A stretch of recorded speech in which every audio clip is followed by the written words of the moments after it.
Subscribe कीजिए हमारे channel को, हमारी नई वीडियो को सबसे पहले देखने के लिए और बेल आइकॉन को प्रेस कीजिए। बिस्मिल्लाहिर्रहमानिर्रहीम। अस्सलामु अलैकुम मेरे दोस्तों, क्या हाल चाल हैं। मैं उम्मीद करता हूँ कि मेरे तमाम दोस्त खैरियत से होंगे। तो दोस्तों, हमारी अल्लाह ताला से दुआ है, अल्लाह ताला आप सब की जो नेक ख्वाहिशात हैं उनको पूरा फरमाए, और जो भी मुसलमान बीमार है अल्लाह ताला सबको शिफा कामिला आजिला अता फरमाए। तो दोस्तों, आज हमारा बहुत ही प्यारा टॉपिक है, बहुत प्यारे टॉपिक पर बात होगी। अपने फार्म में जब हमने जानवर ख़रीद के लेके जाना है तो जानवरों का इंतखाब कैसे करना है, बड़ा मेजर हमारा पॉइंट है। आपने हमारी वीडियो को एंड तक देखना है, इंशाल्लाह आपको इस हवाले से काफ़ी अच्छी मालूमात मिलेगी। तो दोस्तों, सबसे पहले मैं अपना तारफ़ करवा दूं। मेरा नाम है तारक चौधरी और आप देख रहे हैं हमारा यूट्यूब चैनल DGF। तो दोस्तों, आपसे रिक्वेस्ट है, आप हमारे चैनल को सब्सक्राइब लाजमी करें, हमारी वीडियो को लाइक करें, अपने फेसबुक और व्हाट्सएप के ग्रुप्स में भी लाजमी शेयर करें। तो दोस्तों, चलते हैं हम अपने असल टॉपिक की तरफ। फार्म आपने फ़र्ज़ करें बना लिया है, अब आपने जानवर ख़रीदने हैं। जानवरों का इंतखाब, बकरियों का इंतखाब किस तरह से करना है। भेड़ें ख़रीदें या बकरियां, आप उनको देखें, सेहतमंद जानवर हों और जवान हों वो ख़रीदे जाएं। 4 माह की हामला भेड़ बकरियों और फुर्तीला मिजाज, गुथा हुआ जिस्म हो, देखने में खूबसूरत, हवाना हर किस्म की बीमारी से पाक हो, और जुड़वा शुदा जो बच्चे हैं उनके जो माँ बाप हैं वो देखें कि जुड़वा बच्चा पैदा करने की सलाहियत रखते हैं। इस तरह की जो नस्ल है वो आपने ख़रीदनी है, वो फार्म के लिए बहुत नफ़ा बख्श है। और भेड़ और बकरियों के लिए तकरीबन 25 से 30 जानवरों के लिए एक बकरा काफ़ी है, और अगर भेड़ें हों तो एक मेंढा काफ़ी है।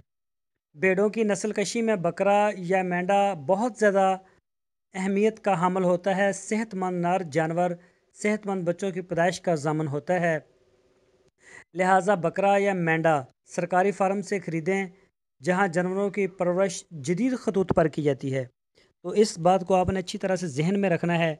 जब भी आपने नर ख़रीदना है, कोशिश करें किसी सरकारी जो होते हैं इनके फार्म होते हैं वहाँ से ख़रीदे जाएँ। तो दोस्तों, जब आप जानवर ये सब कुछ देख के ख़रीदते हैं, उसके बाद उन्हें फ़ार्म पर लाया जाता है। फ़ार्म पर लाने से पहले एक हिफाजती तदाबीर है, वो भी आपको बताते हैं। नई जो बकरियों को फ़ार्म पर लाने से पहले बाड़ी की सफाई करवाई जाए और मामूली मकदार में चूना भी छिड़काया जाए। नई खरीदी की भेड़ बकरियां 10 दिन तक अलहदा रख कर इनका मुआयना और सिफारिश करदा अद्वियात हिफाजती टीके लगवा कर फार्म पर पहले से मौजूद बकरियों में शामिल करें। 10 दिन तक अलहदा रखना है, उसके बाद उन्हें वहाँ पे शामिल करें। तो उसके बाद एक अगला प्रोसीजर आता है नस्ल कशी का। भेड़ बकरियों का जो ज़माना हमल है वो है 146 दिन से 150 दिन। इन्हें यकम जुलाई से 15 सितंबर तक नहीं मिलाना चाहिए, ताकि शदीद सर्दी के मौसम में पैदा होकर बच्चे मौत का शिकार ना हो जाएं। उस वक्त सर्दी बहुत ज़्यादा होगी जब वो पैदा होंगी, क्योंकि 146 से 150 दिन के अंदर अंदर वो डिलीवरी देंगी। तो बकरियों के मिलाप का बेहतरीन वक्त मार्च अप्रैल या फिर अक्टूबर नवंबर है। इस तरह बच्चों की पैदाइश मतदल मौसम में होगी, ना गर्मी होगी और ना सर्दी होगी। नवमौलूद बच्चों को शदीद सर्दी से बचाना अज़हद ज़रूरी है। बच्चों में शरह अमवात बढ़ने की वजह सर्दी है, तो आपने जितने भी बच्चे होंगे उनको सर्दी से बचाना है। तो दोस्तों, मैं उम्मीद करता हूँ आपको हमारी आज की जो वीडियो है ये पसंद आई होगी और आपको किसी न किसी हवाले से ज़रूर अच्छी मालूमात मिली होगी। तो इंशाल्लाह मैं उम्मीद करता हूँ कि मेरे तमाम दोस्त जो हैं वो मेरी जितनी भी मालूमात है उससे मुतमईन होंगे। तो दोस्तों, आपने हमारे चैनल के साथ जुड़े रहना है। रोज़ाना की बुनियाद पर हम आपके साथ शेयर करते हैं मुख्तलिफ़ किस्म की मालूमात, वो बकरी फार्म से रिलेटेड हो, वो गाय के फार्म से हो, कट्टे बछड़े के फार्म से हो, या फिर इसके अलावा कोई बिज़नेस आइडिया हो। हमारी कोशिश होती है हम ज़्यादा से ज़्यादा मालूमात आपसे शेयर करें।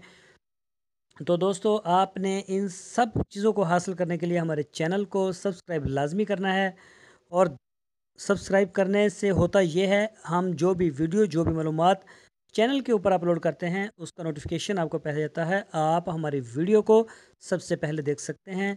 दोस्तों अपना बहुत सा ख्याल रखना, फिर मिलेंगे एक नए टॉपिक के साथ। अल्लाह हाफिज़।